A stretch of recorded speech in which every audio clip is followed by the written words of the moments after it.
Veronica Mars is not your parents' teen detective. She's a postmodern Nancy Drew. Veronica speaks to so many people because it's really based in such true emotion for a teenager or for anyone to have. I mean, the idea of following an outcast, which inevitably everyone feels like an outcast in their life, and it's so identifiable, and you so root for that kind of a person.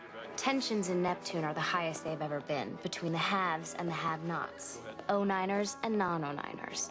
And guess who the lightning rod is?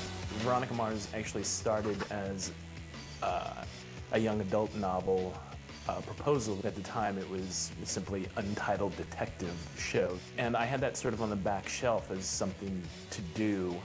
Once I started working in television, I had a real desire to get a teen show on the air. I have excellent references, and I'm available anytime you need. I wanted to give Veronica a very modern feel, you know, so Veronica Mars' case would be a 16-year-old girl coming up to her saying, "My boyfriend took dirty pictures of me. I need you to help me get them back." And how can I help you, sir? I need a favor. Ah, favor, one of our specialties. I need you to bug the confessional at St. Mary's Church. I think my favorite description of the show was the Village Voice called it the first ever combination of Heathers and Chinatown, which I thought was, that's what I want to be. I want to be Heathers meets Chinatown. Dad? You beckoned? If I know the name of a corporation, how do I find out the names of its shareholders? You get the strangest homework in health class. Twin Peaks was a huge influence on the show. I learned a lot of good lessons from Twin Peaks, including, I think, possibly the most important for us, which is eventually solve the case. I feel like you can only tease out a murder mystery so long before the audience is going to lose faith in your ability to complete it. Logan, there's something that you need to know about your dad. Aaron Eccles charged with murder. It's all over the radio.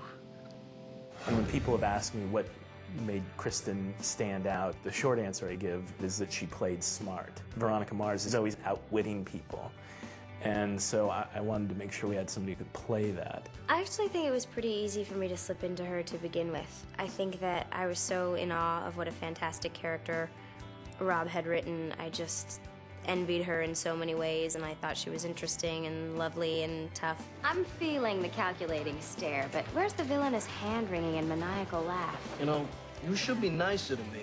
Or you'll huff and puff and burn my house down? Rob obviously is a fantastic writer, and he's always a lot of fun to be around. He knows what he wants, so if he doesn't get it, he will tell you, but he'll do it in a way that still makes you feel like you don't suck.